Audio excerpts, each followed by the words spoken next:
Yes. तिलक का ऐसा मानना था कि अन्याय ही अशांति का जनक है।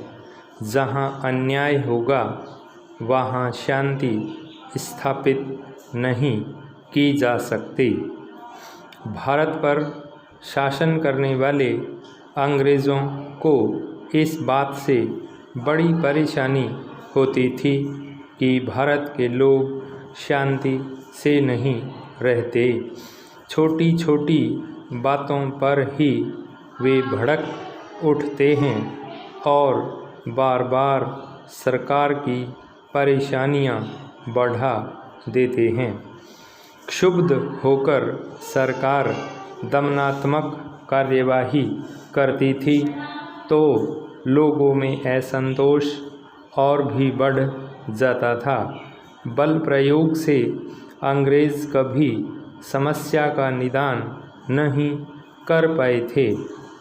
फिर भी अपने शासक होने के मद में चोर बार बार बल प्रयोग करते थे और भारतीय जनता उनसे और घृणा करने लगती थी। विराम पैरा। तिलक का ऐसे मंच ज़्यादा पसंद नहीं थे जहाँ से जनता की आवाज़ उठाई जा सके और सिरफिरी ब्रिटिश हुकूमत को यह संदेश दिया जा सके कि भारतीय जनता शांति अवश्य पसंद करती है, परंतु इसे बनाए रखने की उनकी चाहत इतनी सस्ती और कायरतापूर्ण नहीं है कि उसके लिए उनके किसी भी जुल्म और अन्याय को बर्दाश्त करते जाएंगे। विराम। अपनी इसी उद्देश्य पूर्ति के लिए तिलक ने कई समस्याओं पर अपना अधिकार जमाने तथा उनकी कार्य प्रणालियों को प्रभावित करने के प्रयास किए।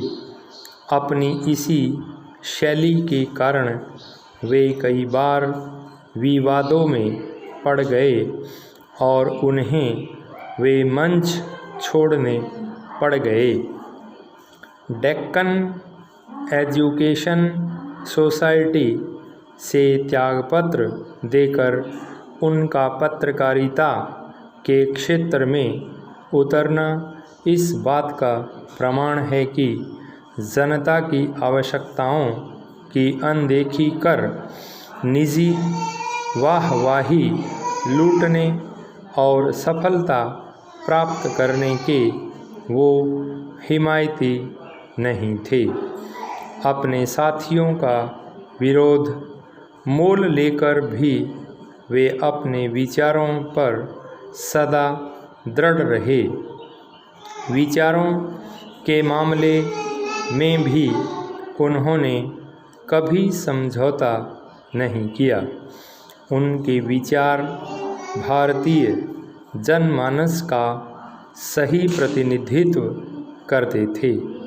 अतः सफलताओं और विवादों के फलस्वरूप भी उनकी लोकप्रियता का ग्राफ लगातार बढ़ता ही गया। सन 1889 में कांग्रेस की सदस्यता ग्रहण करने के उपरांत कांग्रेस अधिवेशन में तिलक ने पहली बार भाग लिया। इस अधिवेशन में गोपाल कृष्ण गोखले और लाला लाजपत राय ने भी भाग लिया था। इन दोनों नेताओं के अतिरिक्त वरिष्ठ कांग्रेस सदस्य विपिन चंद्र पाल भी मौजूद थे। गोपाल कृष्ण गोखले बाद में गांधी जी के मार्गदर्शक व देश के महान नेता बने।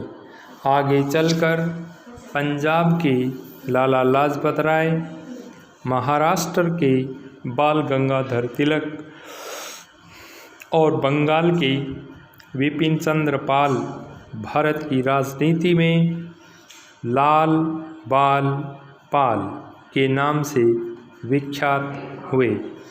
अपने ओजस्वी विचारों तथा उग्र जनप्रतिनिधित्व के कारण भारत की जनता ने इन तीनों नेताओं को विशेष आदर प्रदान किया।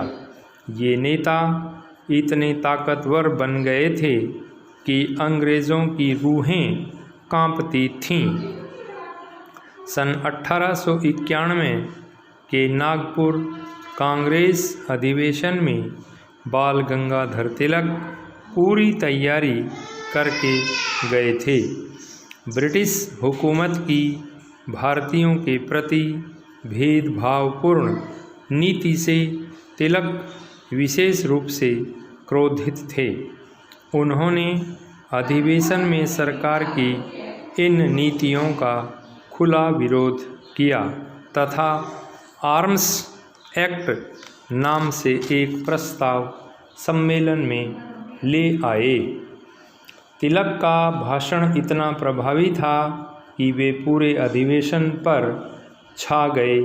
उनका आर्म्स एक्ट प्रस्ताव भारी बहुमत से अधिवेशन ने पारित कर उनके विचारों से अपनी सहमति की मुहर लगा दी।